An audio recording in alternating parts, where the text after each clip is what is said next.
Hello students, this is the next poem of class 8th, The Wind in a Frolic. तो जो हवा है वो इस पोम में बहुत ही एक अच्छे मूड में है, जिसको कह सकते हैं फ्रॉलिक मूड में है, हैप्पी मूड में है। और जब हवा हैप्पी मूड में होती है तो आप अंदाज लगा सकते हैं कि वो क्या कुछ कर सकती है। Okay, how many things can you name that are prefixed with wind? ऐसी कितनी चीज़ें हैं जो हवा से प्रीफिक्स्ड हैं?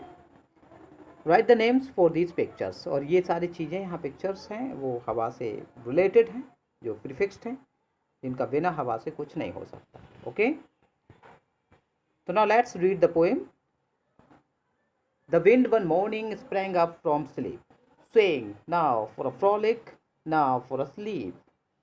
देखिए क्या होता है, सुबह हवा जब जागती है बहुत ही, और जाग करके क्या हो जाती है, स्प्रैंग हो जाती है। सेइंग, और क्या कहती है, नाउ फॉर अ फ्रॉलिक, ये टाइम है बहुत ही फ्रॉलिक का आनंद लेने का।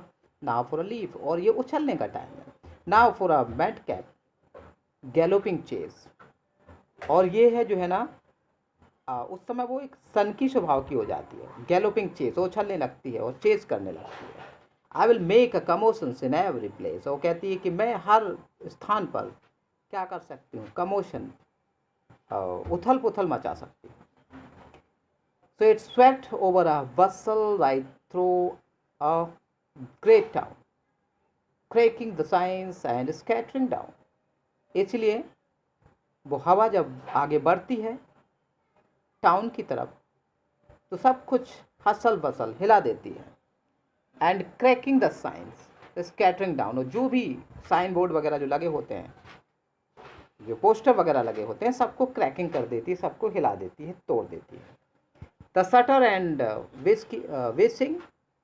विशिंग विथ मर्सीलेस क्वेल्स, और चिल्लाती हुई, मर्सीलेस करती हुई, old women's bonnets and gingerbread stalls, और जो बूढ़ी औरतें हैं उनके बॉनेट्स मीन्स होता है हैट, उस उनके हैट को उड़ाती हुई। और जिंजर ब्रेड मीन्स होता है एक अदरक की जो ब्रेड होती है उसको उछालती हुई या उसको फेंकती हुई। There never was heard a much lustier shout, क्योंकि इतना ज़्यादा साउट, इतना ज़्यादा लस्टर जो चमक है वो कभी नहीं देखा। और इस चमक के साथ आगे बढ़ती हुई, इस लस्टर के साथ आगे बढ़ती हुई चली जाती है। As the apples and oranges tumbled about and urchin that stand with their thievish eyes, और क्या होता है कि जो एप्पल्स के पेड़ हैं उनसे एप्पल्स को गिराती हुई आगे बढ़ती है। जो अर्चिन्स मीन्स होता है जो आवारा बच्चे होते हैं, वो जब घूम रहे होते हैं तो वो एप्पल्स के नीचे आते हैं और उन एप्पल्स को उठाने लगते हैं। For ever on watch ran off each with a prize, और ये देखते हुए कि हर एप्पल्स उनके लिए कैसा प्राइज जो है ना वैल्यू रखता है, उनके पीछे दौड़ पड़ते हैं। Then away to the fields it went blustering and humming, इसके बाद हवा फिर फील्ड की तरफ प्रवेश करती है और सेखी बगाड़ती हुई, ब्लस्टरिंग मीन्स होता है सेखी बगाड़ना, डींगे हाँकना, चिल्लाती हुई, हमिंग करती हुई चली जाती है। And the cattle all wondered whatever was coming, और ये देख करके कैटल्स को बड़ा आश्चर्य होता है कि क्या कुछ यहाँ पे आने वाला है। तो कैटल्स को बड़ा आश्चर्य होता है।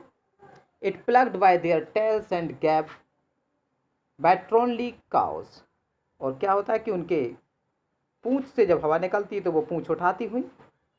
एंड ग्रेव मैट्रोनली काउस, और एक ऐसे चिल्लाती हुई जाती है जैसे कोई मोटी स्त्री दौड़ लगाती हुई जाती है, उस तरह से जो है ना वो जो काउस हैं वो दौड़ लगा देती है। And toast the cold mens and about their brows, और उनके जो बछड़े होते हैं उनको उछालती हुई, या वो जो उछलने लगते हैं हवा की वजह से और तेजी से दौड़ने लगते हैं। Till offend at a such familiar salutes, और वो क्या करती है, और उसी जाने पहचाने अंदाज में जो है ना वो जो है ना ऑफेंडेड होकर दौड़ने लगते हैं। They all turn their backs and stood silently mute. वे सभी अपने अपने सुरक्षित स्थानों पर जाने लगते हैं या फिर साइलेंटली म्यूट यानी शांत खड़े हो जाते हैं। So on it went capering and playing its pranks. तो ये उछलती हुई and the playing its pranks, मजाक उड़ाती हुई आगे बढ़ती है।